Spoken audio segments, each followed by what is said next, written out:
Дали владата планира попис и кога ќе го спроведе? Ова прашање го упати независната пратеничка Роза Топузова-Каревска до премиерот Никола Груевски.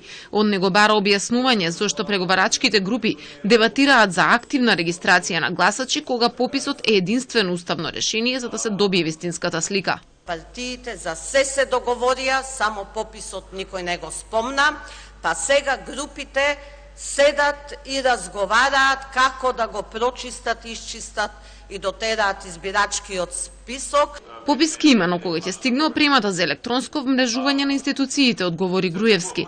Таа ќе треба да овозможи 70% од податоците да се соберат од матичните евиденции, додека само 30% од терен.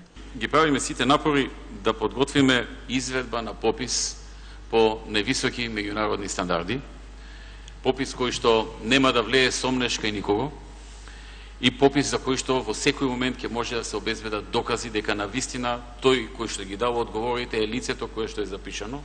Освен ова, на денешната седница за пратенички прашања тема беа и странските инвестиции. Додека пратеникот на ВМРО ДПМН Владимир Ѓорчев се интересираше по-конкретно за инвестицијата во Пробиштип, пратеничката од Дом Лилјана Поповска запраша дали леарницата нема да загадува. Со особен акцент на зоните во Источна Македонија и новите фабрики кои што треба да дојдат со појаснување и на она кое што беше спомнато во делот на Пробиштип. Нема зелена технологија за малку пари. Понатаму нема пари и сериозен инвеститор ако за основачкиот влог дал само 100.000 евра и е основачот регистриран на Девствените острови. Ниту на едното, ниту на другото прашање Груевски немаше конкретен одговор. За нас е најважно. На прво место е да се отворат нови работни места, да се намали стапката на невработеност, да се вработат невработените, да им се даде можност, да им се даде перспектива.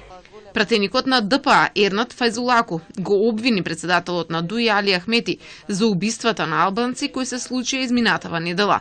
Инаку ова е последна седница пред заминувањето на пратениците на годишни одмори.